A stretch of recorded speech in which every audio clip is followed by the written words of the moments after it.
ഞാൻ ഇപ്പോഴും പറയുകയാണ്, എനിക്കിനി മുന്നോട്ട് ഒന്നും നോക്കാനില്ല. എനിക്ക് എന്റെ ഭർത്താവ് എന്റെ മുന്നിൽ ഇങ്ങനെ കിടന്ന് നരകിക്കുന്നതും അല്ലെങ്കിൽ അയാൾ വേദന തിന്നുന്നതും ഞാൻ ഇനി മാസങ്ങളോളം കാണേണ്ടിയിരിക്കുന്നു. അതെനിക്ക് കാണേണ്ട ഒരു ഗതികേട് ഇവർ വരുത്തിയ സ്ഥിതിക്ക് ഈ പറയുന്ന ഫോർട്ട് പോലീസ് സ്റ്റേഷന്റെ മുന്നിൽ ചെന്ന് ഞാൻ ആത്മഹത്യ ചെയ്യും. ഞാൻ കള്ളം പറയുന്നില്ല. എനിക്ക് ഇങ്ങനെ ചുമ്മാ ആരെയും പറഞ്ഞു പഠിപ്പിക്കേണ്ട ആവശ്യമില്ല. ഞാൻ ചെയ്യും എന്ന് പറഞ്ഞാൽ ചെയ്യും. ഈ പറയുന്ന സാധാരണക്കാർ കൊടുക്കുന്ന ടാക്സിൽ തന്നെയാണ് ഈ പറയുന്ന ഏമാന്മാരെല്ലാവരും പൈസ പറ്റി ശമ്പളം വാങ്ങിച്ച് അവരെ കുടുംബം നോക്കുന്നത്.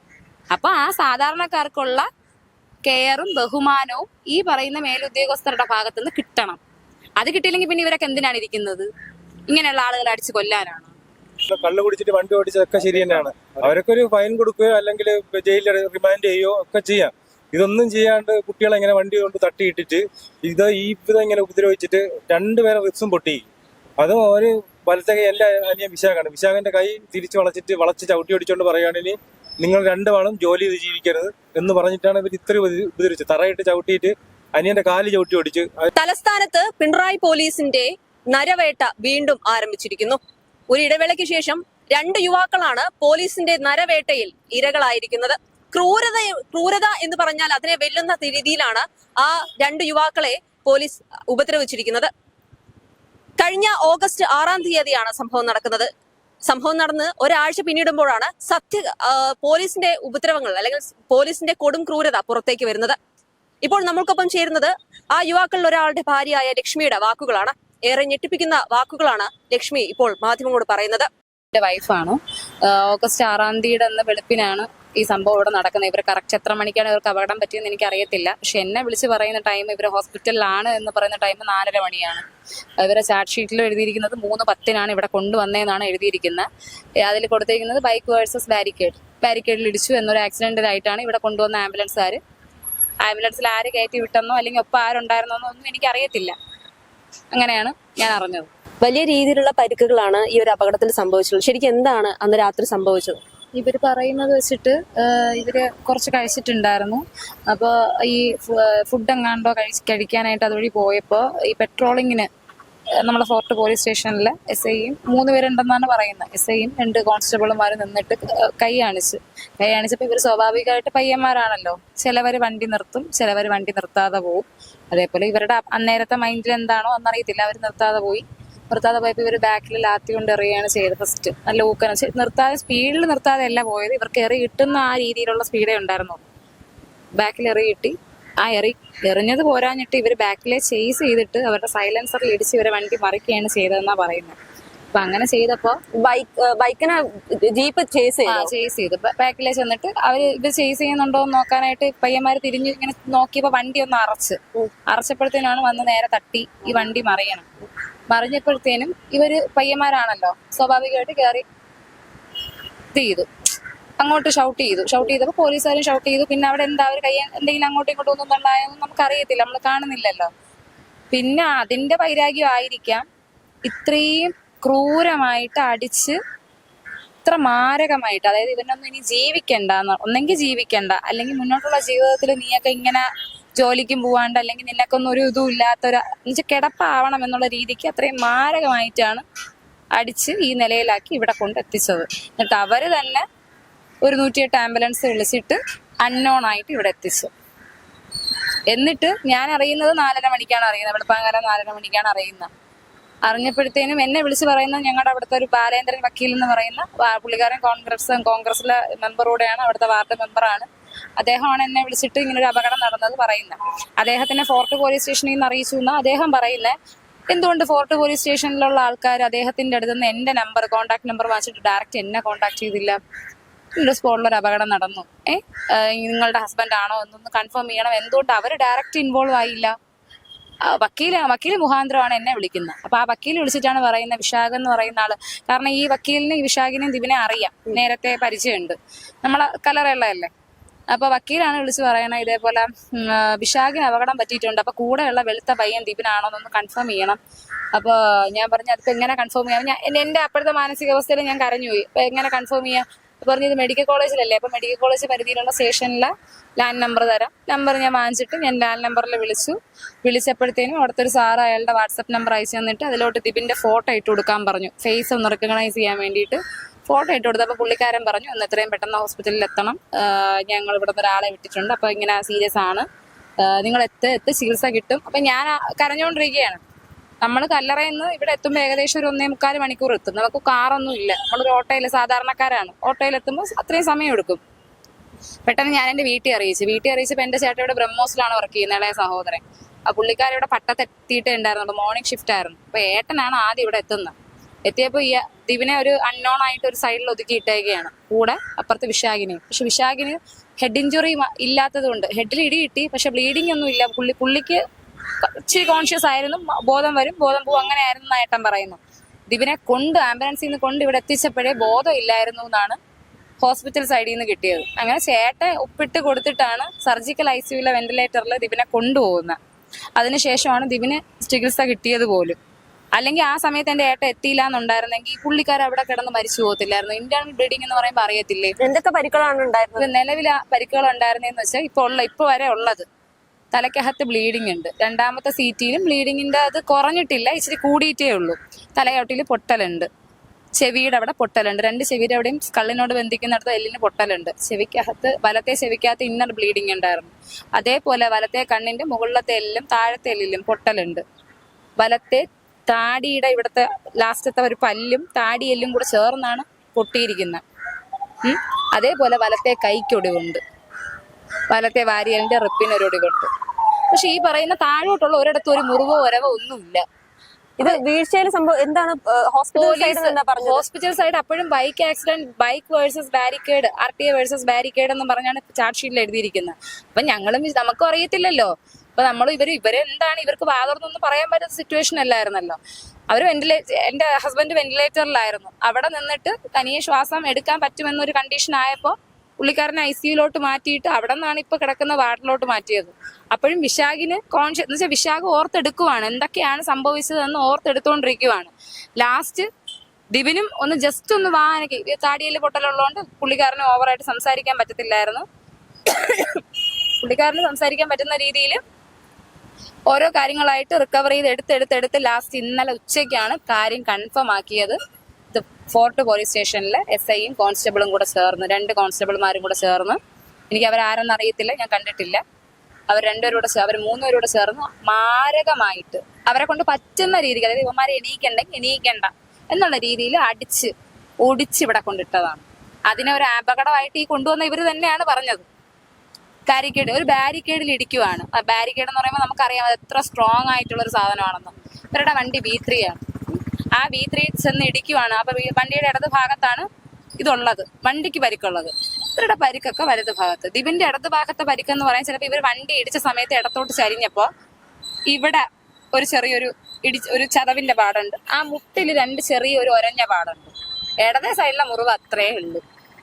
ഇത്രയും ബാക്കി മാരകമായിട്ടുള്ള പൊട്ടലുകൾ, അതായത് ഊറി പിടിക്കാനും എല്ലാം ബുദ്ധിമുട്ടുള്ള പൊട്ടലുകൾ ഒരുപാട് ഉണ്ടായിട്ടുള്ളത് വലത്തെ സൈഡിലാണ്. അതെങ്ങനെ സംഭവിച്ചെന്ന് എനിക്ക് ഒരു ഡോക്ടർമാർ പറഞ്ഞില്ലേ ഇത് ഇടിയുടെ ആഘാതത്തിൽ ഉണ്ടായതാണോ? ഡോക്ടർമാരുടെ സൈഡിൽ നിന്നും ഒരു വിശദീകരണം ഉണ്ടായിട്ടില്ല. അവർ ആക്സിഡന്റ് എന്ന് തന്നെ ഇവര് ചികിത്സിക്കുന്നത് ആക്സിഡന്റ്. ഇത്രയും മാരക പരിക്കുകളുണ്ട്, അതിന്റെ ട്രീറ്റ്മെന്റ് എടുക്കുന്നു. ഒരുപാട് ചിക്കിയും ചെകഞ്ഞും ഒന്നും അവരും ഒന്നും ചോദിച്ചില്ല. കാരണം നമ്മുടെ സൈഡിൽ നിന്നും അങ്ങോട്ട് റെസ്പോൺസ് നമ്മളൊന്നും ചോദിച്ചിട്ടില്ല. നമുക്കും അപ്പൊ അറിയത്തില്ലായിരുന്നു. ഇന്നലെയല്ലേ നമ്മൾ കാര്യങ്ങൾ ഡോക്ടറുടെ സൈഡിൽ നിന്ന് സംസാരിക്കാൻ പോകുന്നതേ ഉള്ളൂ. ഇന്ന് വന്ന ഓർത്തോ ഡോക്ടറുടെ അടുത്ത് ഞാൻ സൂചിപ്പിച്ചിട്ടുണ്ട് എന്താ പറ്റിയെന്ന് കേട്ടപ്പോൾ ഞാൻ പറഞ്ഞിട്ടുണ്ട് ഇതേപോലെയാണ്. എല്ലാവരും വാർത്തകൾ കാണുവാണല്ലോ. ഞാൻ പറഞ്ഞു ഇതേപോലെയാണ്, പുള്ളിക്കാരന് ബൈക്ക് ആക്സിഡന്റ് അല്ല, ഇതേപോലെ പോലീസുകാർ അടിച്ചതിൻ്റെതാണ് എന്ന് പറഞ്ഞു. അപ്പൊ ഡോക്ടർ കുറച്ചു നേരം മിണ്ടാ നിന്ന് വിശദീകരണമൊന്നും എന്റെ സൈഡിൽ തന്നിട്ടില്ല. ഇനി ഞങ്ങളെ വേണ്ടപ്പെട്ടവർ സംസാരിക്കുമ്പോൾ അറിയാം എന്താണ് ഡോക്ടർമാരുടെ സൈഡിൽ നിന്നുള്ളതെന്ന് അറിയാം. സാധാരണയായിട്ട് ഇപ്പോ ഒരു ഡോക്ടർക്ക് കണ്ടറിയില്ല, ഒരു അവർക്ക് അറിയായിരിക്കാം, ചിലപ്പോൾ പിടിപാടുള്ളത് കൊണ്ട് മിണ്ടാത്തതായിരിക്കാം. പോലീസുകാരല്ലേ, നമുക്കൊക്കെ അല്ലേ പിടിപാടില്ലാതെ ഉള്ളൂ. അവർക്കൊക്കെ ഇഷ്ടം പോലെ പിടിപാട് ഉണ്ടാവുമല്ലോ. അവരുടെ സൈഡിൽ നിന്ന് എന്തെങ്കിലും ഒരു ഇതുണ്ടായിരിക്കാം. എന്തായിരുന്നാലും ഡോക്ടർമാരുടെ സൈഡിൽ നിന്നൊന്നും പറഞ്ഞിട്ടില്ല. ഇപ്പോഴത്തെ അവസ്ഥ എന്താണ്? ഇപ്പോഴത്തെ അവസ്ഥ എന്ന് പറഞ്ഞാൽ പുള്ളിക്കാരന് കൈക്ക് പൊട്ടൽ, ആകപ്പാട് സർജറി ചെയ്യാൻ പറ്റുന്ന സൈഡെന്ന് പറഞ്ഞാൽ കൈയുടെ പൊട്ടലാണ്. അപ്പൊ ആ കൈയുടെ പൊട്ടൽ പോലും സർജറി ചെയ്യാൻ പറ്റത്തില്ല. കാരണം ഇയാൾക്ക് അനസ്തേഷ്യ കൊടുത്ത കോമയിലായി പോകുന്നതാണ് ഇന്ന് ഓർത്തോ ഡോക്ടർ വന്നപ്പോൾ പറഞ്ഞത്. അത്രയും റിസ്ക് എടുത്ത് നമുക്ക് ചെയ്യേണ്ടെന്നാണ് പറഞ്ഞത്. കാരണം ബ്ലീഡിങ് ഉണ്ട്, സ്കള്ളിൽ പൊട്ടലുണ്ട്. വായിലോട്ട് ട്യൂബ് ഇറക്കി അനസ്തേഷ്യ ചെയ്യാന്ന് വിചാരിച്ചാൽ ഈ നെഞ്ചിൽ പൊട്ടലും നെഞ്ചിൽ ഫ്ലൂയിഡും ഉണ്ട്. അപ്പൊ അത് ഇൻഫെക്ഷൻ ഉണ്ടായി കഴിഞ്ഞാൽ പിന്നെ അയാളുടെ ജീവനെ തന്നെ ബാധിക്കും. പിന്നെ അനസ്തേഷ്യ കൊടുത്തു കഴിഞ്ഞിട്ട് പുള്ളിക്കാരൻ തിരിച്ച് രക്ഷപ്പെട്ടു എന്ന് വെച്ചാൽ ഓർമ്മയിലോട്ട് വരുമോ എന്നുള്ള കാര്യം പോലും സംശയമാണ്. ആ ഉറക്കത്തിൽ തന്നെ ചിലപ്പോൾ ആയിരിക്കാന്നാ പറഞ്ഞത്. അപ്പൊ അത്രയ്ക്കും അയാളെ ഇത്രയും ക്രൂരത ചെയ്യേണ്ട തെറ്റൊന്നും അവർ 2 പേരും ചെയ്തിട്ടില്ല. ഈ പോലീസിന്റെ സൈഡിൽ നിന്ന് ഇങ്ങനെ ആവാനായിട്ട്. അപ്പൊ അങ്ങനെ തെറ്റ് ചെയ്തിട്ടുണ്ടെങ്കിൽ ഇവരുടെ തെറ്റ് പുറത്തു വരണം. ഇവര് ഈ പറയുന്ന കോൺസ്റ്റബിളും 2 കോൺസ്റ്റബിൾമാരും SIയും ഈ തെറ്റ് ചെയ്തിട്ടുണ്ട്. അതിനുള്ള ശിക്ഷ അവർക്ക് കിട്ടണം. അതിന് ഞാൻ ഏതറ്റം വരെയും പോകും. അഥവാ ഇത് തേച്ച് മാച്ച് കളയുകയാണെങ്കിൽ ഞാൻ ഇപ്പോഴും പറയുകയാണ്, എനിക്കിനി മുന്നോട്ട് ഒന്നും നോക്കാനില്ല. എനിക്ക് എന്റെ ഭർത്താവ് എന്റെ മുന്നിൽ ഇങ്ങനെ കിടന്ന് നരകിക്കുന്നതും അല്ലെങ്കിൽ അയാൾ വേദന തിന്നുന്നതും ഞാൻ ഇനി മാസങ്ങളോളം കാണേണ്ടിയിരിക്കുന്നു. അതെനിക്ക് കാണേണ്ട ഒരു ഗതികേട് ഇവർ വരുത്തിയ സ്ഥിതിക്ക് ഈ പറയുന്ന ഫോർട്ട് പോലീസ് സ്റ്റേഷന്റെ മുന്നിൽ ചെന്ന് ഞാൻ ആത്മഹത്യ ചെയ്യും. ഞാൻ കള്ളം പറയുന്നില്ല. എനിക്ക് ഇങ്ങനെ ചുമ്മാ ആരെയും പറഞ്ഞു പഠിപ്പിക്കേണ്ട ആവശ്യമില്ല. ഞാൻ ചെയ്യും എന്ന് പറഞ്ഞാൽ ചെയ്യും. കൂടെ എന്റെ 2 കൊച്ചുങ്ങളെ, എനിക്ക് ഇരട്ട കുട്ടികളാണ്, പെൺകൊച്ചുങ്ങളാണ്, 3 വയസ്സ് പോലും ആയിട്ടില്ല. ഞാൻ അവരെയും കൂടെ കൂട്ടും. പിന്നെ എനിക്ക് ദിവ്യം കിടന്നിങ്ങനെ അനുഭവിക്കുന്നത് എനിക്ക് കാണണ്ടല്ല. എനിക്ക് അങ്ങനെ കണ്ട് എനിക്ക് വേദനിക്കാൻ പറ്റാത്തത് കൊണ്ടാണ് ഞാൻ അത് ചെയ്യും. ഇവരുടെ സൈഡിൽ നിന്ന് ഇവർ കറക്റ്റ് ആയിട്ടുള്ള ഒരു അന്വേഷണം. പിന്നെ ഇപ്പൊ എന്റെ ഹസ്ബൻഡിനും എന്റെ ബ്രദറിനെ പോലെ തന്നെയാണ്, റിലേറ്റീവ് കൂടെയാണ് വിശാഖിന് ഇങ്ങനെ കള്ളം പറയേണ്ട ആവശ്യമില്ല. എങ്ങോ കിടക്കുന്ന പോലീസുകാർ വന്നിട്ട് ഞങ്ങളെ ഇതേപോലെ ആക്രമിച്ചു അടിച്ചൊടിച്ച് ഇങ്ങനെ കൊണ്ടിട്ടെന്ന് അവർക്ക് കള്ളം പറയേണ്ട കാര്യമില്ല.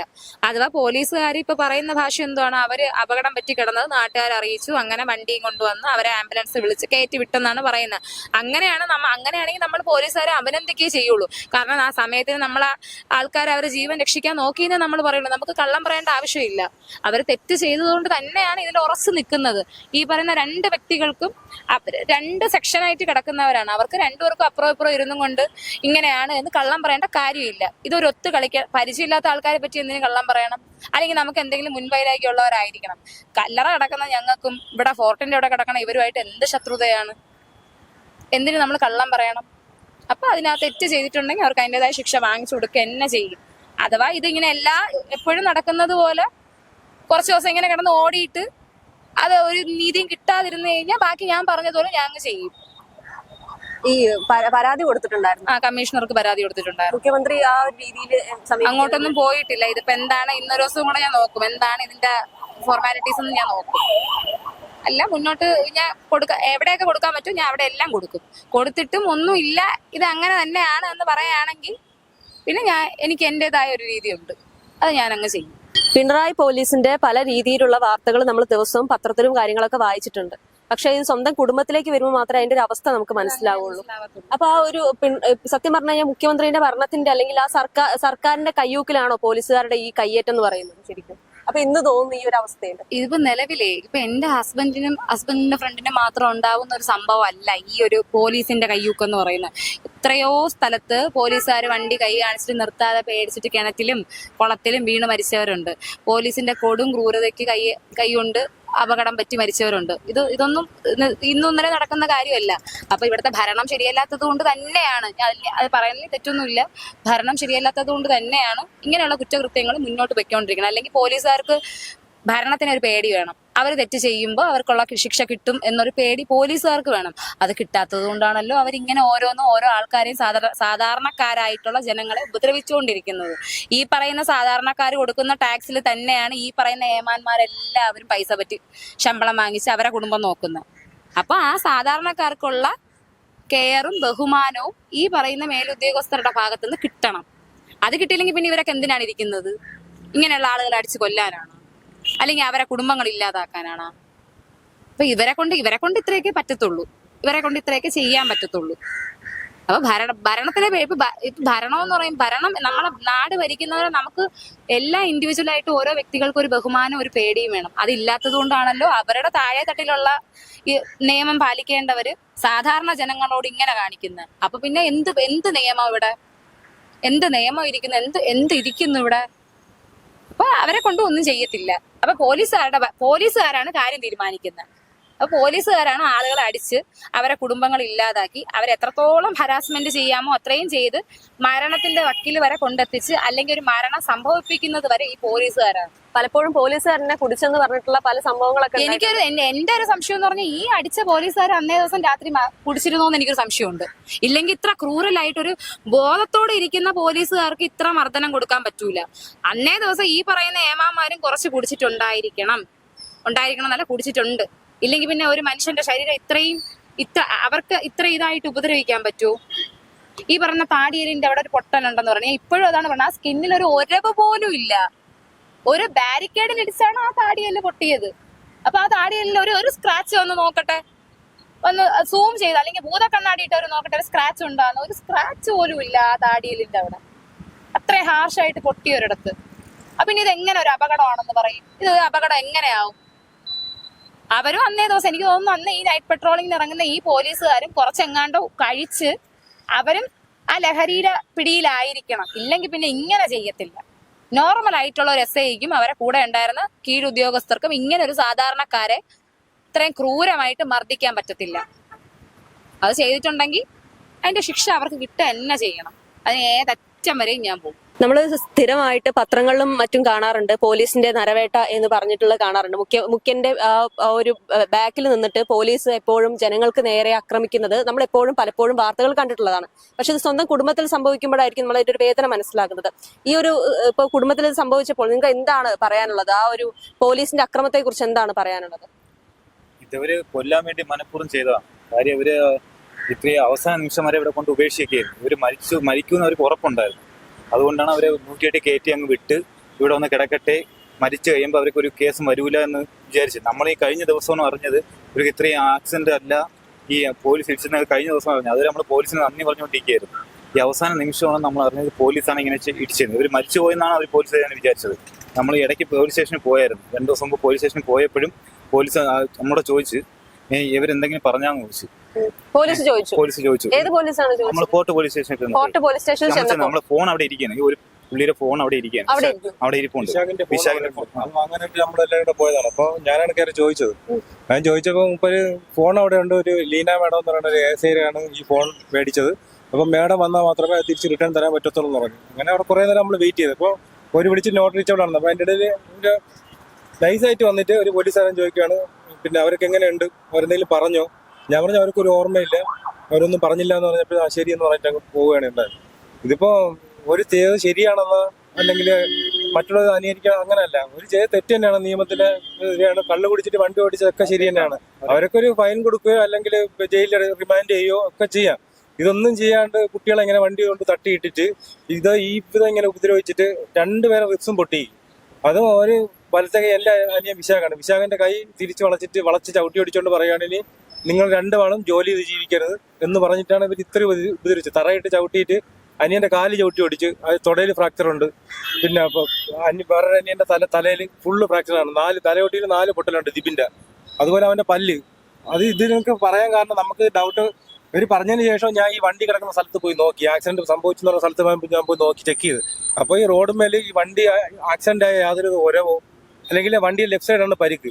ഈ ഇവരൊക്കെ പറ്റിയിരിക്കുന്നത് ഫുള്ള് റൈറ്റ് സൈഡിലാണ്. റൈറ്റ് ലെഗ്, റൈറ്റ് ഹാൻഡ് ഒക്കെയാണ് പറ്റിയേക്കണത്. അത് പിന്നെ അതുപോലെ തന്നെ ഇത്രയും വലിയൊരു മുറിവ് ഇവർക്ക് 2 പേർക്കും പറ്റിയിട്ടും സ്ക്രാച്ചസ് ഒന്നുമില്ല. ഈ ദിബിനാണ് ഏറ്റവും കൂടുതൽ മാരക പരിക്ക്, ഹെഡിലും ഈ ചെസ്റ്റിലും ഒക്കെ പരിക്കേറ്റത്. പക്ഷെ ഈ ലോവർ ബോഡിയിൽ ഈ യാതൊരു സ്ക്രാച്ചോ വിരലിൽ പോലും ഒന്നുമില്ല. അപ്പൊ ഇത് തീർച്ചയായിട്ടും നമുക്ക് അപ്പം തന്നെ മനസ്സിലായി ഇവരെ ഇങ്ങനെ മർദ്ദിച്ച് അത്രയും ആവശ്യമാക്കി. ഇവരൊക്കെ പെറ്റിയടിച്ചു കൊടുക്കാം. ഇത് നമ്മൾ പ്രതികരിക്കാൻ ഇത് പുറത്തു കൊണ്ടുവരാൻ കാരണം ഇനിയെങ്കിലും യവന്മാർ ഈ നരവേട്ട അവസാനിപ്പിച്ചിട്ട് വേറെ ഇതുപോലെ പാവപ്പെട്ട നമ്മളെ പൈസ ഇല്ലാത്ത ആൾക്കാർ റെഡിയല്ല. ഇതുപോലെ പാവപ്പെട്ട ആൾക്കാർക്ക് ഇതുപോലെ ഒരു ഗതികേട് ഒരിക്കലും ഉണ്ടാവരുത്. അതുകൊണ്ട് മാത്രമാണ് നമ്മൾ ഇത് പ്രതികരിക്കുന്നത്. ഇപ്പൊ വൈശാഖിന്റെ അവസ്ഥ എന്താണ്? വിശാഖിന്റെ അവസ്ഥ എന്ന് വെച്ച് കഴിഞ്ഞാല് ഒരു ഷോൾഡറിൽ ചവിട്ടിയതിന്റെ പുറത്ത് ഷോൾഡർ പൊട്ടി അതിന്റെ ഒരു എല്ല് വന്ന് നെർവിൽ തട്ടിയിട്ട് റൈറ്റ് ഹാൻഡ് ചലനശേഷി കുറവാണ്. അതിനിപ്പോ പിന്നെ ചെയ്തിട്ട് എടുക്കാനേ പറ്റുള്ളൂ. ഒരു 3 മാസം കഴിഞ്ഞിട്ട് ചെയ്യാൻ പറ്റുള്ളൂ എന്നാണ് അവർ പറഞ്ഞത്. അതുപോലെ തന്നെ ലെഗ് ചിരട്ട ഫുള്ള് പൊട്ടിപ്പോയി, തുടയിൽ ഫുള്ള് പൊട്ടി. പിന്നെ ഓൻ്റെ എന്ന് വെച്ച് കഴിഞ്ഞാൽ വാരി റിപ്സിൽ 2 പൊട്ടലുണ്ട്. മുഖത്ത് കണ്ണിന് നെർവിന് പ്രശ്നമാണ്. തറയിൽ പിടിച്ച് ചവിട്ടി ഉരച്ചതാണ്. അവൻ പറഞ്ഞ് അവന്റെ തറയിൽ പിടിച്ച് വെച്ചിട്ട് ചവിട്ടി ഉരച്ചിട്ട് ഈ കണ്ണിന്റെ ഇത്രയും ഭാഗം ഫുള്ള് ഡാമേജ് ആയിട്ട് നെർവ് വരെ പോയി. എനിക്ക് കാഴ്ച മങ്ങലുണ്ട്. ഞാൻ ഇതുവരെയും വിശാഖിനോട് ഇത് പറഞ്ഞിട്ടില്ല തുറന്നു. കാരണം അവനെ സങ്കടമാവെന്ന് വിചാരിച്ചിട്ട് ആ കയ്യിലെ പ്രശ്നം തന്നെ അവൻ കരഞ്ഞോണ്ടിരിക്കുകയാണ്. ഈ കണ്ണിന്റെ കൂടെ അറിയുമ്പോഴത്തേക്ക് അവൻ കൊച്ചു പിള്ളേരല്ലേ, ഒരു വലിയ പ്രായമില്ല. അവനാകെ ഒരു 26 വയസ്സാണ് ഉള്ളത്. മറ്റവന് വെറും 31 വയസ്സ്. ഈ അവനെ സ്നേഹിച്ച് കഴിച്ച കുട്ടിയാണ് നേരത്തെ സംസാരിച്ചത്. അവളെ വീട്ടുകാരെല്ലാം എതിർത്തിട്ട് അവനെന്നും പറഞ്ഞിറങ്ങി വന്നാൽ ആ കുട്ടി ഒരു 2 ഇരട്ട കൊച്ചുങ്ങളാണ്. വെറും 3 വയസ്സേ ആയിട്ടുള്ളൂ. അവരിനി എന്ത് ചെയ്യും? ഇവനിപ്പോ സർജറി ചെയ്യണമെങ്കിൽ തന്നെ നമ്മളെ സ്വന്തം റിസ്കിൽ അനസ്തേഷ്യ കൊടുത്തു കഴിഞ്ഞാൽ അവർ പറയുന്നത് കോമയായി പോകുന്നതാണ് പറയുന്നത്. ആ കോമയിൽ ഈ കുട്ടി എന്ത് ചെയ്യും? അവരെല്ലാവരും വെറും ഒരു ഷീറ്റ് അടിച്ച വീട്ടിലാണ് ആ കുട്ടി. അവർ 2 പേരുടെ താമസിക്കുന്നത്. ഒരു വീട്ടുകാർ സപ്പോർട്ടില്ല. ഇത് ഒരിക്കലും ആരും ചെയ്യാൻ പാടില്ലാത്ത കാര്യമാണ്. അവർ ഫൈൻ അടിക്കുക. ഇവർ ചിലപ്പോൾ മദ്യപിച്ച് അവിടെ കൊണ്ടാവുമായിരിക്കും, പക്ഷെ ശരിയാണെന്നല്ല ഇപ്പോഴും വാദിക്കുന്നത്. അവരൊക്കെ ഒരു ആ നമ്പർ നോട്ട് ചെയ്ത് ഫൈൻ അടിക്കാം, എല്ലാം ചെയ്യാം, റിമാൻഡ് ചെയ്യാം, എന്തെല്ലാം ഓപ്ഷൻ ഉണ്ട്. പക്ഷെ ഇതൊന്നും ചെയ്യാണ്ട് അവർ പുറകെ പോയിട്ട് ഗുണ്ടകളെ കണക്കൂല കുട്ടികളെ ശരിക്കും പോലീസ് ഗുണ്ട എന്ന് തന്നെ പറയാം. പോലീസ് എന്ന പേരിൽ അവർ അർഹരല്ല, വെറും ഗുണ്ടകളാണ് അവർ. ഈ ചെയ്ത ആൾക്കാർ വെറും ഗുണ്ടകളാണ്. ഞാനിങ്ങനെ ഇവർക്കും വീട്ടിലെ ആൾക്കാരില്ലേ, മക്കളില്ലേ, അവരെ മക്കളാണെങ്കിൽ ആ മക്കളോടാണെങ്കിൽ അവർ ചെയ്യൂ? ഒരിക്കലും ചെയ്യൂലോ. ഇപ്പൊ വിശാഖ് ഈ കാര്യങ്ങളൊക്കെ തുറന്നു പറഞ്ഞിട്ടും പോലീസിന്റെ അടുത്ത് നിന്ന് വലിയ ഇതൊന്നും ഉണ്ടായിട്ടില്ലേ ഇത്ര നേരമായിട്ട്? ഇതുവരെയ്ക്കും വന്നിട്ടില്ല. പിന്നെ ഒരു സ്പെഷ്യൽ ബ്രാഞ്ചിൽ നിന്ന് ഒരു സാർ വന്നിട്ട് അന്വേഷിക്കുന്നുണ്ട്. ആ സാർ നല്ല രീതിയിൽ അന്വേഷിക്കാന്ന് പറഞ്ഞ് വാക്കുന്നത് പോയിട്ടുണ്ട്. നമുക്കൊരു ഫേവർ വേണ്ട, ഇതിനൊരു നീതി കിട്ടിയാൽ മതി. നമുക്ക് ഒരു നീതിയെ വേണ്ടു. കാരണം ഇനി മേലെ ആർക്കും ഇത് വരരുത്. കാരണം ഈ കുട്ടി ദിബിന്റെ വൈഫിന്റെ പിന്നെ ആങ്ങളിവിടെ വന്നില്ലായിരുന്നെങ്കിൽ ദിബിന് നമുക്ക് ഒരിക്കലും കിട്ടൂല. കാരണം ഇന്റേണൽ ബ്ലീഡിംഗ് ആയിട്ടാണ് കിടന്നത്, ഒരിക്കലും കിട്ടത്തില്ല. ആ ഒരു സമയത്ത് അവർ ചികിത്സ കൊടുത്തിട്ട് പോലും 2 ദിവസം വെന്റിലേറ്ററിലായിരുന്നു. ഇപ്പോഴും ആ ബ്ലീഡിംഗ് ഉണ്ട്. അത് പോകണമെങ്കിൽ 3 മാസമെങ്കിലും എടുക്കുമെന്നാണ് ഡോക്ടർ പറയുന്നത്. അതിനൊക്കെ ഇവർ എന്ത് പറയും? എന്ത് പൈസ തന്നാൽ നമുക്ക് തീരുമോ? ഒന്നുകൊണ്ടും തീരൂല. ഇതൊരിക്കലും വേറെ അടുത്ത് കാണിക്കരുത്. ഇത് എല്ലാവരും ഇടപെട്ട് ഇത് നമുക്ക് എല്ലാവരും കൂടെ നിങ്ങളും കൂടെ മാധ്യമപ്രവർത്തകർ ഒരു സാധനം കിട്ടിയാൽ വേറെ പുതിയ സാധനം കിട്ടുമ്പോഴത്തേക്ക് ഇതെല്ലാം മറക്കും. അത് ഒന്ന് ഒഴിവാക്കിയിട്ട് നിങ്ങളുടെ മാധ്യമ ധർമ്മം കാണിക്കണം നമ്മുടെ അടുത്ത്. കാരണം ഇതിനൊരു നീതി നിങ്ങളല്ലാണ്ട് വാങ്ങി തരണം നമുക്ക്. അത് നമ്മളൊരു അപേക്ഷയായിട്ട് കണ്ടാൽ